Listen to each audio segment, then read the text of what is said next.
Welcome. You are at the CCC. Where there are no outside issues. The music is so loud. Where there are no outside issues. My name's Anthony. I'm an addict and an alcoholic. Another bozo on the bus, and I care about you. Yes, and I'm LouiLou, and my pronouns are he and him, and I am in recovery for crystal meth and alcohol. And yeah, and each week, and I'm always, so you messed me up. We've been doing this shit for 3 years. Sorry. I'm always in search of balance. And each week we strive to foster a brave space where we can engage in conversation centered around topics of recovery. And our intention is to hold and inspire better spaces for more people in recovery by tackling issues sometimes used to separate us. But before we do that, please like, share, and comment on this episode. Comment, subscribe, yes, and exactly.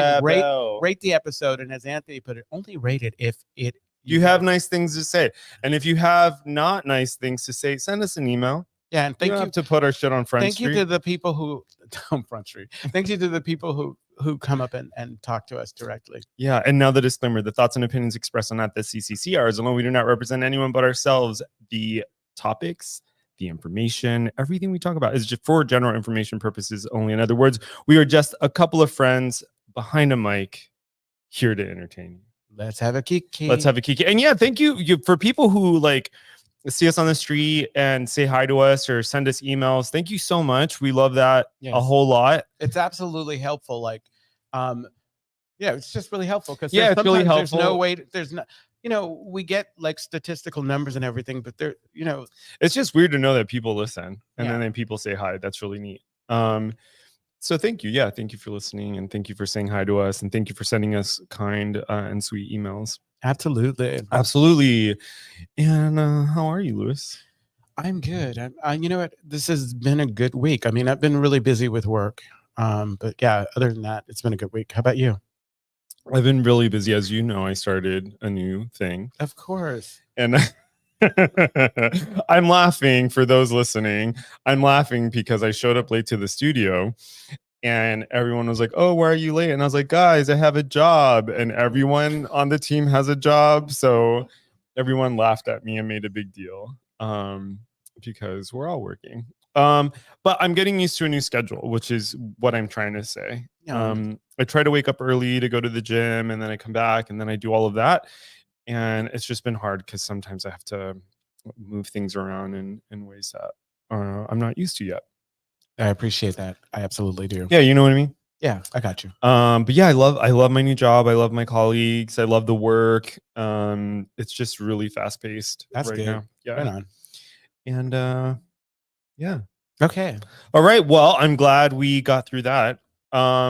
So we sound like it kind of like low key sounded like we're like a married couple and we're fighting, but we're trying not to let people know that we're fighting.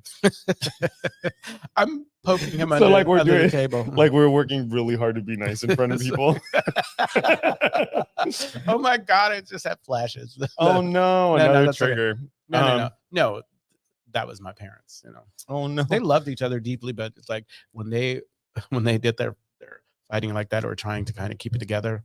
That was a struggle. Oh, so you had like two parents at home? Yes. I'm not saying that in fun. I didn't. That's why I was asking. Yeah. No, exactly. Bitch, I wasn't. I was like, I had flashbacks to like, but yeah, no, my parents, they were together till my mom passed. Yeah. That's really sweet. I was asking because that's not my story. I wasn't raised with two parents. I was raised by my grandmother. So I just don't know what that experience is like. No, okay. Yeah. Well, it just shows they're all ways to be a family. That's right. Yes, exactly. That's right. Jordan, are you going to say something? Jordan is behind the mic on the other side He's of the itching. On the table. I need to say something. I had 3 moms and a dad. So should we introduce this month's topic? Let's do it. Yeah. So this month's topic is controversial topics in recovery. So basically, we'll talk about all the things that a lot of people try to avoid talking about, like race and DEI and politics. As they relate to recovery, although like not even as they relate to recovery, but in the way they show up in like recovery spaces. I think the idea is to talk about these things, but we bring our experience as recovered people to them. So, and also it's like, I think that, what was I going to say? Like this this kind of represents like growth for us on the podcast. Oh, say more. Well, because I was thinking, it's like when we first started the podcast, when Bonnie, Violet, and I started, the idea is that we definitely wanted for people to get to know us, and we wanted to eventually get to this place where we could talk about any and everything.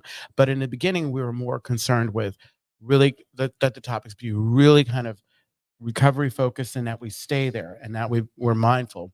And I think that as a result of us getting better at this, learning how to do what we're doing in a way that, because we're able to have different conversation and also have it be, stay true to what the podcast is supposed to be about. Yeah. So yeah, I agree with you. And what I was thinking about is how I remember when I first came on the show, when I first started on the show, I felt like I played it safe for a really long time. And oh yeah, a lot of that was just because, I worked in mental health. And so I was thinking a lot about like, what does this mean, like for my career, and what does this mean as like a mental health professional? And like, you should, you should. Yeah, I think so. But I think it's also, I don't know, you get to make a choice, right? About the kind of clinician you want to be, or the kind of person you want to be. And I think that part of that for me is like, I think it's important for me to take a stance on certain things and to have an opinion. Absolutely. And that I don't necessarily sacrifice those things in order to This is interesting. be a professional. This part of the conversation is interesting because I'm thinking about it as it relates to our current the two candidates right now. Oh, sure. Because folks are criticizing Kamala Harris about not having interviews and blah blah blah, this or whatever. But we see what happens on the other side when you have somebody who is willing to talk to reporters every time and not think about what they're going to say. Like in my mind, I was thinking, you know what? This is a person who is going to be representing a whole lot of people, lot of different types, and to not be mindful, to be thoughtful, to just say what's off the cuff. That to me, like when they say what's presidential and what's not presidential, like that's not. So you're saying like what's not president, like not having a thoughtful, like. I love it when I'm talking to people and they pause like before and they think about what they're going to say and then they say it. And I don't think that's a sign of weakness or anything. It's just it's highlighting the fact that we're able to critically think.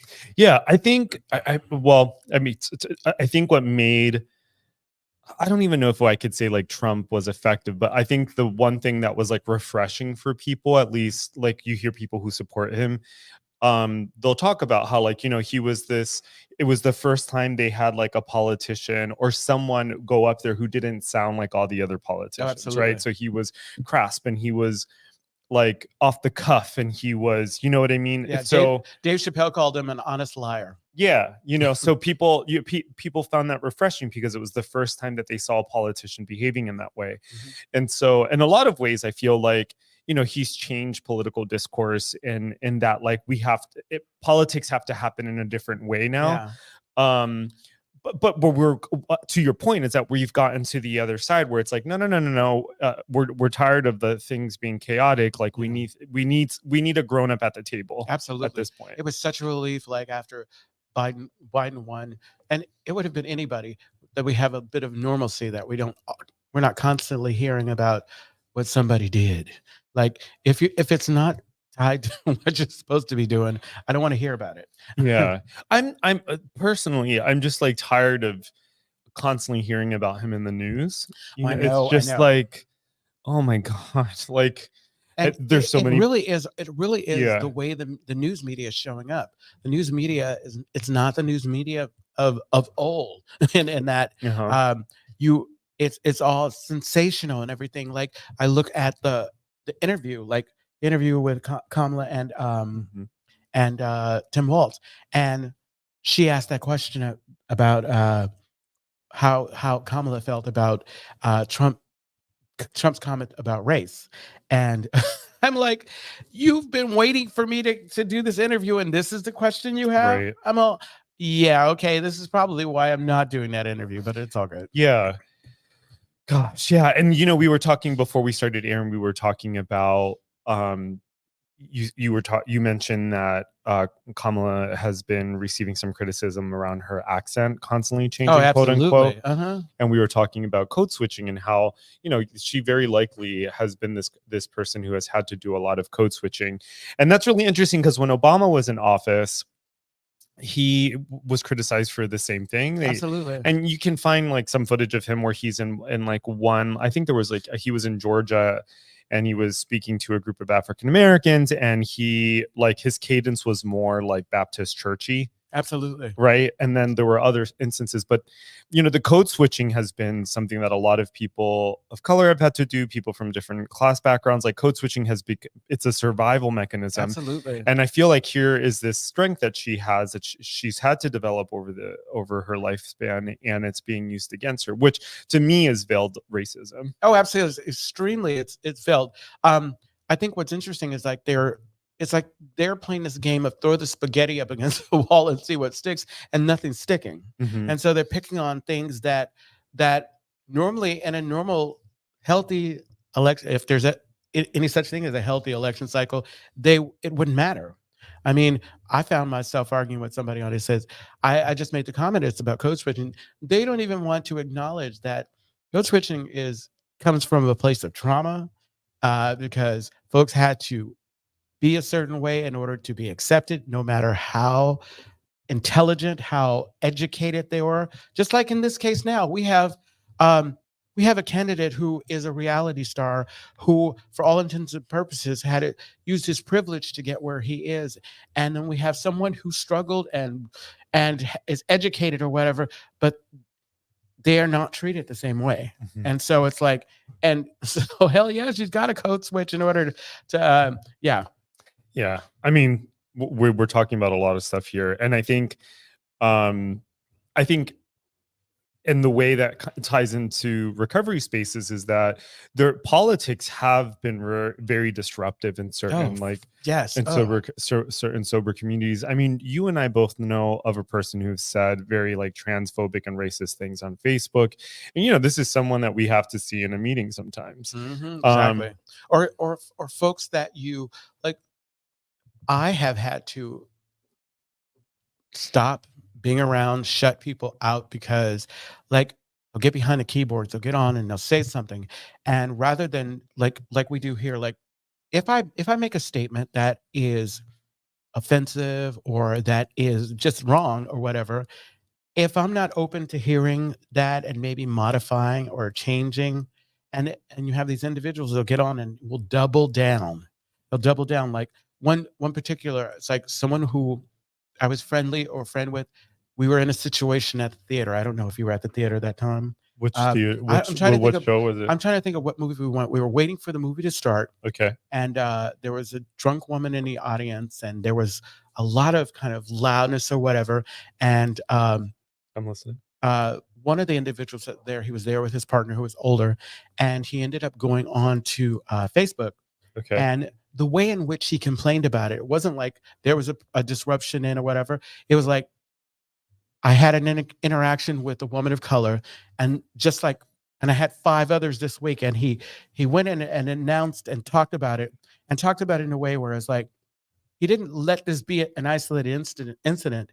He indicted, in my mind, the whole race, and this is not the first time that he's done it. Gosh, yeah. And so it's like, I'm all, you really had to do that? It's like, this woman was drunk. Anyone could have been in this. This does not represent. And what it brought up is like, look, like I heard someone say, like, Black people, we are the only one who are responsible, have to be responsible for a whole race. Well, I was just going to say that I Yeah. think, I mean, it's well, on the East Coast, because I'm from the Northeast, right? So I remember growing up and I felt that, you know, there's a big Puerto Rican population. And so I felt like I could not, you know what, let me fast forward to graduate school. Uh-huh. When I was when my first year of graduate school, I was in a class, and the instructor was a Black woman.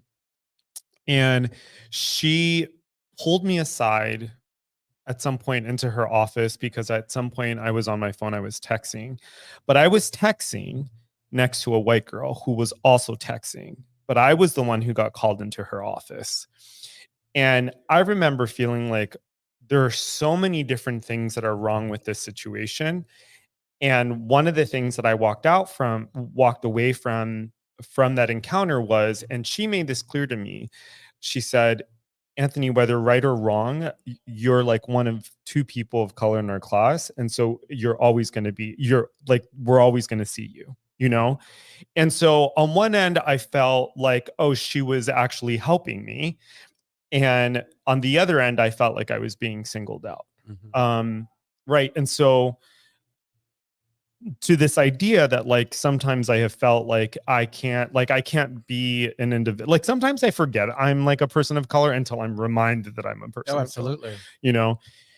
And yeah, I don't know where I was going with that, except to say that like, yeah, there's like pressure, right? Like that I have to I have to represent every single person who I may or may not look like. Yeah, and to tie it to like recovery, like so when I go into rooms, especially after there has like around the time you remember last or during the time with the George Floyd and everything, like obviously like we do 12 step, but when I go and I need to share about something that is affecting me, something that is causing me grief, and if I bring something like that to a situation where people cannot understand or relate, like I have actively had to kind of like find sponsors that I knew would understand because I had gotten to the point where I was so frustrated with the gaslighting or someone not validating because they didn't feel like it was their experience that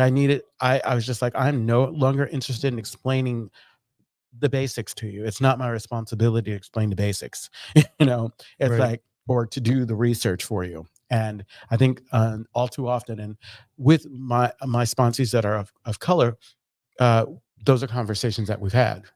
It's like it's just a tough one. Yeah, I hear that and I feel that. I was also thinking about because were you the one who I was talking to about the similarities between like classes? So basically, I think it was you or someone else where I remember reading this article not too long ago about how there are more similarities between people of color and white people in the lower rungs of like class than there are between like poor whites and rich whites. You may have been talking to me about that, but I Yeah. think my head exploded. Yeah. I'm kidding. Well, because the takeaway of this article was that if poor folks like look toward each other and realize that they actually had all this stuff in common, and that political agents have used these differences like race to kind of pin them against each other, right? Because Oh, as long as they're absolutely. fighting each other, they can't actually see what's happening. And the machine's really effective at that. Yeah, and it's really effective at that. And then the other thing is that when you're poor, you're generally like busy. You know what I mean? Like you have to have two jobs, and you have like there isn't a lot of room. So you don't have sometimes there isn't a lot of room to kind of like be politically active, because you're too busy like getting from one job to the other while like raising your kids and trying to have like a life, right? So there's so many different things that impact like a person's life. And then add to that, like if you're someone who struggles with addiction and is just trying to stay sober, Exactly. or add all the other intersectionalities, like you're gay, you know what I mean? Or maybe you have a disability, or, any number of things. Did you want to say something, Jordan? Yeah, I think it goes back to the idea of code switching, right? That like we code switch in so many spaces, even in recovery rooms, right? If I identify more with like a CMA group, but I go into an AA meeting, I have to code switch in how I act, what I say, how I introduce myself. Yeah. Right. So I think that is related. And also how we come in to not gay meetings either. Right. I have to feel like I have to switch and act a certain way to fit in all the time. So, yeah, And the thing that's crazy about it is like, or I figured out, it's like half the time people don't care. About Or you what? think they don't care, but it is so ingrained in us that we do it. Like about how I show up. Like I'm pretty sure that I shared on here an experience that I had. I went to a retreat in Los Altos Hills where I went to school, but this is after I'd moved to the city. And my impression of all of the individuals who were at this retreat that they were straight men. And so from the beginning, I was toning that down. I wasn't talking about that part of me. But then I went to lunch and I had this epiphany, and I realized I'm being robbed of the same kind of experience that they're having because I'm holding back a part of me. And when I came back from lunch, all dramatically like Norma Desmond, it's like, I'm gay. It's like about blah blah blah. And the folks were like, whatever. It's like, and it really is that fucked up thing that this is the messaging that we've been getting so long, so we buy into it, and it really requires a level of courage to step out and be your authentic self all the time. But there's a price that sometimes you pay. But that is a luxury of not afforded to people who have had traumatic experiences, right? So yeah, it may not have been an issue, but for someone who has had like traumatic experiences being gay bashed or experiencing racism, though those people who are like generally oppressed cannot have their guard down because it feels too dangerous to have their guard down. Oh yeah, exactly. Right. And so it is very comforting and it is very welcomed when that kind of thing happens, when you disclose to someone and they're like, girl, who cares? Yeah, exactly. But that's a luxury. It doesn't always happen. Yeah, it doesn't always happen that way. And I think the other thing is that it's also like to Jordan's point about code switching when you come into a meeting. I think even as like gay folks, like we there are lesbians and trans folks in our meetings and bisexuals, but like I think about lions and tigers and bears, and tigers and bis and bis and bis. But like I'm just the culture, like there are all these like cultures within cultures Yeah. because we're gay men and then we are in the Castro, we're in a big city, we're in a politically active city, right? So there are all of these different things, and on top of that, like gay men, we don't exist outside of ourselves, right? Like I mean, there are other things that exist outside of us, right? So there are all these things just constantly moving, Yeah, and then so sometimes it just feels like if you sit down and you think about and like you kind of like hone the lens on it, it can get really overwhelming. Oh, absolutely. Absolutely. It's like, I think that like, especially when you're not at a place like it's not lost on me. It's like, it's taken a while for me to get to this place where, when I say I don't care, Mm-hmm. I don't care. And that, or I'm going to be unapologetically who I am, as Mm-hmm. radical as that is. That's not who I was when I walked through the doors. And so that kind of it's challenging, or I don't, what's the word? It's another obstacle because like you said earlier, I'm working on my recovery, but I'm also trying to be my authentic self. And not feeling like that's tough. I need to trust this process completely. And if I don't feel like I can be my authentic self, that's why I'm always encouraging, like, say find a sponsor or find somebody and people that you trust, that tribe, people that are going to let you just be who you are, flaws and all. I think it is so important that this idea of forgiveness be a part of. And when I talk about that, I'm like, I'm not going to be perfect. I may make a mistake, but if I'm around somebody who holds that against me forever and doesn't allow me to make that mistake, and also to grow from it and make change, that's the person I don't want to be around. I have made it a point to kind of like exercise the demons. That's when I say I'm going to love you from across the street because I don't have anything for you right now. I feel that. Gosh, I'm so overwhelmed. I know it's a lot. It's so overwhelmed. It's a lot, and we got to close it. We got to close the Pandora's box again. But yeah, I mean, we're talking about a lot of things here, and then I think the other thing to remember too is like that this is all historically situated, right? Like I'm thinking about like the LGBT community and like civil rights and right. So I feel like, the history is still there. We still have people among us, we have lesbians in our lives who were there at the front lines when people were dying of HIV and AIDS, like we have trans folks that are old enough to like remember when, we had folks at Stonewall. And so there's just so much. And then we think about like all of the different things, like from health disparities to wealth disparities that impact marginalized groups, especially those in recovery.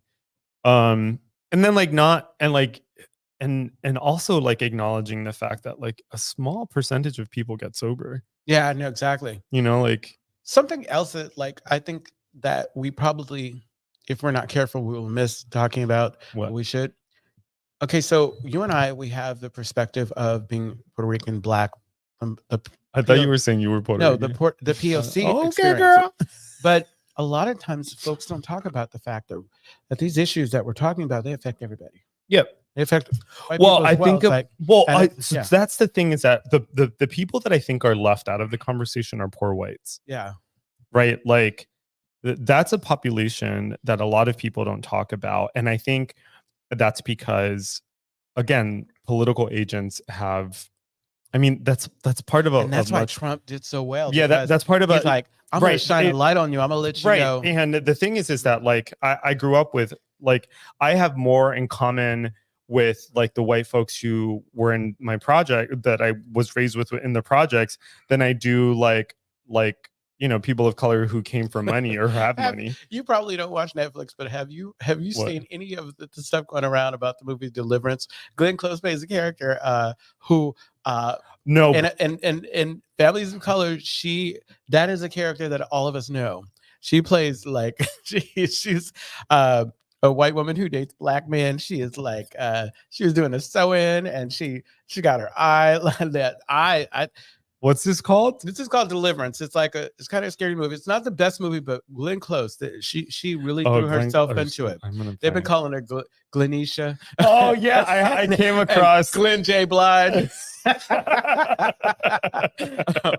I came across a short today about that. It's amazing because it's like she's like wearing black and like gold chains. It's like I'm all right now. It's like she's reached a certain point in her career. She doesn't care. Yeah, she's like, I'm ready for this. Lee Daniels almost got in trouble because he said he made a comment about it's women, like I guess her character's name is Marge or whatever. It's women's like her that are part of the fabric of our society, and people conveniently missed out the part of it.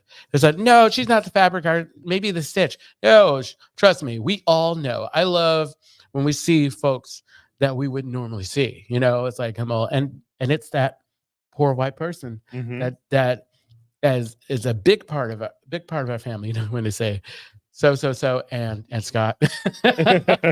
Yeah. Yeah.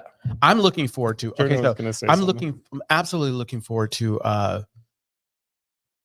the guests that we have coming on this month and what they're going to bring to the conversation, because again, we have at the end. No, Anna and Donna. No. Oh, Thana? No, Dana. We have a lesbian woman and a trans woman, and they're bringing. Thana's coming on this month? Yeah, they're bringing their experience. It's like it is weird. It's like God, I've not it's looked at the like you schedule. don't have access to the same information. That We're all gonna take a deep breath right now. Jesus, my God. Go back to what you were talking about while I look for this. So that was my question. Like, so what are some of the topics that we're going to hit this month that are controversial? So we are going to for we're new race and politics. Yeah. Race and politics. Yeah, basically we're gonna have a DEI guy at the end of the month. Because the issue with the DEI is like, and I feel like we need to you need to write this down. We need to write critical thinking in there, a critical race theory. We need to talk about critical race theory because, like, the misconception. What is it? I don't know. Yeah, you mean like what is it? Yeah, why are people upset? Okay, because they're freaking out. Like, you have people on the other side because, again, the other side's so good at messaging. They're like good at messaging because it's like it's always the people that have the most misinformation that talk the loudest. You can't hear them. It's like, and then they target those individuals who don't have the same levels of education or ability to critically think about things. You know, it's like it's either or, black or white or whatever. There's no middle ground. Nothing is nuanced. Yeah, I mean, the thing is that my family, there's so as you know, I'm from Pennsylvania, so I'm from a swing state, and too bad you can't vote there. I can't vote there, but my family voted for Trump, I think both times, and they're not dumb people. No. You know, and I'm not saying that you're saying that they are, but I think that's the thing that people like when we're talking about like, oh, who voted for Trump and all this other stuff, is like, I know people who voted for Trump. I also know that, like, I do too, and they're not friends on Facebook. yeah, you know, anymore. I also know people who are on the other side of the political spectrum who like are people that I care about and that I love, et cetera, et cetera. And you know, if and sometimes I think, well, if I was raised the way you were in the environment that you were raised, I would probably really be conservative too. Have you ever thought, okay, so sometimes those individuals are so committed to what they believe that I start scratching my head and said, am I the one that's wrong? Right. I mean, Yeah. that's the thing, is that it's, I, you know, if we pull the lens out and in the grander scheme of things, you know, like what is right and what is wrong is relative, and it's culturally situated, right? It's right. And so, you know, like you pick a side, and of course I would say like murder is wrong, racism is wrong, homophobia is wrong, but you're going to have someone in some other country, well, like there are entire countries that are like, actually, no, fuck all of those things. Yeah, exactly. Yeah. No. Yeah. I'm taking a moment. Okay, but why? I guess my question is, why is politics, why is race controversial in general? Well, I think it's because it's insanely personal, right? That kind of go-to phrase is that the political is personal, the personal is political. Yeah, because it's gotten to a point Mhm. where it's like, Well, it's- because lives are on the it's line, no right? lo- Like, yeah, exactly. Or, you know, folks are really passionate about what they feel, and it's no longer like, oh, you think differently, so that's fine. Like, I don't know. It's like it's so polarizing now. It's like, because it's no longer. I think it's just the way the folks who were there have handled it. Like, I was going to mention, you know what I absolutely hate? You know, okay, so Donald Trump changed the language and how whatever, but I hate when he sits down with a reporter or anybody doesn't say, that was a rude question. That was disgusting. That was like, there's no decorum, you know? It's just like you go from protocol or whatever, and then to just whatever, no rules. You take all of the, like they like to do, you take all of the safeties off and they come guns a blazing. And that's kind of how things have been with politics. Like, it's, I don't agree with you, but since I don't agree with you, you're fat or you're stupid or whatever. Or I think honestly, you know what it is? It's social media. It's that we all have access at our fingertips. We get to be a part of this, because it was different, I think, before, that you had to get your information from wherever source, and maybe we held the fire, or there was a certain understanding about how journalists would do things because there was only so many options. But now you got all these other little ways, and you don't actually have to you don't have to report the truth. You just have to get people to watch it. yeah, my God, it's so heavy. I know. It's so heavy. But honestly, it's heavy because having conversation like we like to try to do is not normalized. Did I We- tell you? What? Did I tell you about that when I lived in Mississippi? There was like that guy that I was dating when I was down there. I think you did, but I always love when I learn new things about, because didn't you say the last you were in Alabama too, or whatever? What was No, I spent a summer in Mississippi, Hey, and I it sounds like the beginning of a made-for-TV movie. so I was dating this guy, Of course. and I didn't tell you this. Okay, so I was dating this guy, and I was like waiting for him at his place or something like that, and he can't. The details are not important. So Were you ass up? No.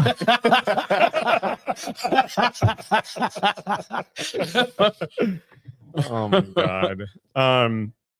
I would stay at his place so I wouldn't have to stay at the dorms, because I was a visiting scholar at University of Mississippi.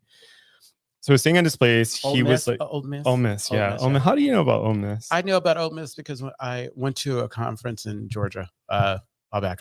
We'll talk about it another time. Oh, cool. So I was at Ole Miss, and there was a Black Lives Matter protest, and he showed up to his place, and he was upset. And I was like, I almost said his name. I was like, why are you upset? And he goes, well, there was a Black Lives Matter. He was white. I don't know if you got that from. Yeah, no, you Okay. told. Yeah, I think. Oh, yeah. So he goes, there was a Black Lives Matter protest. So I walked up to them and I took their bullhorn and I said, all lives matter. And I was like, and I didn't know that he had these kind of feelings or thoughts. And I was like, oh, whoa, okay. And I don't know, it's kind of a blur, but then later on that week, he like showed me all the guns that he keeps in his place. And I'm like, where the fuck am I? Right. The point of the story is that this was like one of the first times I was like intimately involved with someone who is incredibly conservative, who's also gay. Yeah. Right. That to me is always a funny one. Yeah. But the thing is that like the point of all of this is that, but he's from the South, right? Like he was raised in a super conservative family. He's actually originally from Louisiana.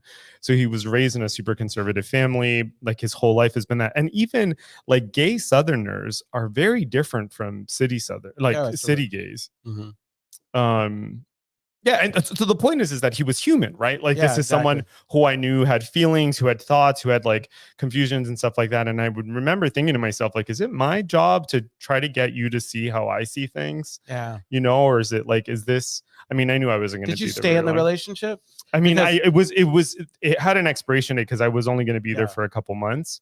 Yeah, because we knew that it wasn't gonna. For me, I mean, we still chat occasionally. Yeah, for me, like with my friendships or whatever, it's not just that that's how you believe. I start to question, what do I think about me if I'm allowing, like, because it's one thing to say this is not the way I think and I'm gonna look the other way, or this is my life and this is what I think, and I landed on I could not have those type of people in my life, at least not now. It's modified, it's changed. But I remember right after Trump was elected, I began the Great Purge, the Great Purge of the 2000s or whatever, and it's changed. But it's something that a lot of people don't have to think about. I have friends who are like, I agree with them, this, and that. Kind of like with certain Republicans, I agree with them, but I don't agree on those things. But I'm still going to vote for him because, and you have that privilege or that convenience. But it's like no, you know what? I am not interested in compromising myself, yeah. Do you know what I'm saying? I do know what you're saying. I do know what you're saying. But I think that's the part, like, Jordan asked earlier, like, what makes it controversial?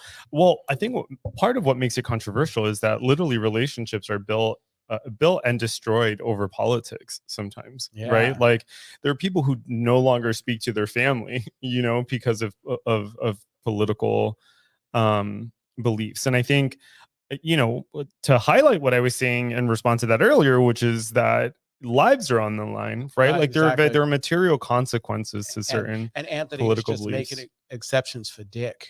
No, okay.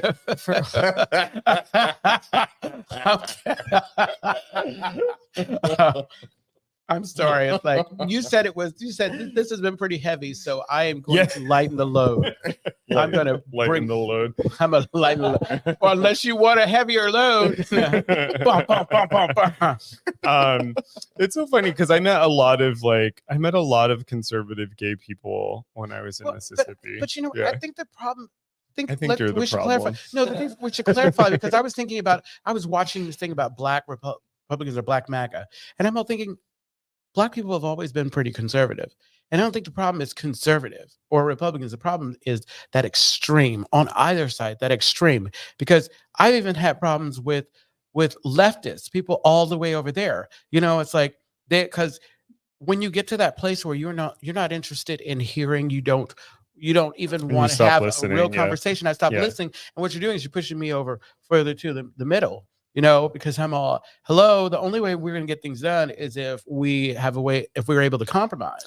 You know what I think? Go ahead. I know what you think, but no. You know what I think about a lot is like, okay, there are conversations about policy and, okay, whatever. at the end of the day, and I hate that transition, but at the end of the But you day, use it. So I'm it's like, going to. I know, and I knew you were going to say something in response. I should have just kept well, it I'm to always myself. like, it's like, I yeah, know, like it's fluffy Louis, or whatever. I Be know, gentle with yourself. I know. I love you. I know. I have a new job. I'm tired. That I know. yes, there are. You're trying to, yes, trying to fuck. No. we're pulling out all the old stuff. Yeah. The Ricky. so what I was gonna say Okay. is that okay, so our daily lives, the majority of us will wake up, we'll brush our teeth, we'll have breakfast, we'll get ready to go to work, we'll go to work, we'll come home to our families, we'll get ready for work, right? Like that's the life, at least of an American, just standard, right? Endless loop, yeah. And it's in a loop, right? Mhm. And A strange loop. And we are, from my perspective, literally just trying to live day to day. Yeah. Right. And like if I can think and start conversations as the baseline, it's much easier for me to listen to other people. I think what ends up happening in political discourse is that at some point the topics that we're talking about become so far removed from the actual people, places, and things that it becomes easier to kind of dehumanize other people. Absolutely, yeah. Right. And so, and one of the and then that's further made complicated by the fact that unless you are well resourced, if you have the money or the job or the cultural capital, that you don't have the luxury of being in the gray, right? Yeah. Like you have to make a decision. You have to stand on one side or the other because your life literally depends upon it. Like for people who are billionaires, they're not going to have the same concerns as like the rest of us that are living in the TL. Not that any of you live in the TL, because I do. No, but you know what I mean? But I understand your point. Yeah. Yeah. It's like, so, fuck all, like maybe you're going to lose a couple million because you're paying more taxes, but you're not necessarily going to feel that, and yeah. Yeah. Do you want to land this plane so we can start? I just want to say, go say that I am looking forward to this month. I am looking forward too, because I think that the way that we get better and the way that we encourage others who aren't able to do what you're saying is by having this conversation. Some of us have to do the conversation so that others are encouraged to join in. Like I want folks listening to know that even if you don't feel like you're an expert at this, have the conversation. It's like I'm all reach out to folks that you trust, or at least that you can hear. There are these two books that I was thinking of before we like land the plane. I'm gonna see if I can find them, but I think I bought them not too long ago. But there are these two books. One of them is called The Political Brain, or The Hidden Brain, and the other one is, oh God, I can't find it. But basically, there are these two books on like political discourse, and one of the arguments that they make is that the way that people are rushed to the polls or motivated to go to the polls is if they feel something. Oh, absolutely. And that Republicans have been very good at making people feel something. Oh yeah. Right. And I'm circling all, like I'm really kind of taking a U-turn back to where we were. But so Republicans have been very good at making people feel things, at making people like get angry, right? And one of the things that I think is refreshing about the Harris-Walz campaign or ticket is that this is the first time I feel like I'm seeing big Democratic names on the offensive, right? Like these are people, like they're taking shots, and it's actually much more aggressive than I'm used to seeing the Democratic Party. Absolutely. And I think part of what's motivating a lot of people is that they do feel something, and in this case, it's joy, right? In this case, it's hope. To return back to the Obama era. Absolutely. Anyway, an exciting month to talk about things. We're just waiting for that banner. Yeah, we're waiting for that banner, and then the Castro Country Club is a safe and sober community center for all people and a refuge for the LGBTQ recovery community. We provide programs and services that help people change their lives by supporting personal growth. Our vision is to reduce the suffering of addiction by connecting people to community, opportunity, and support. You can find more information, including all the ways to contact us, at www.castrocountryclub.org/podcast. Yes, and tune in every Wednesday at 8 p.m. Pacific Standard Time when we go live on our Castro Country Club Facebook and YouTube channels. Find us. Jordan is way too trigger happy. Jordan, you hit that button once I'm done saying this next line, which is find us wherever you listen to podcasts.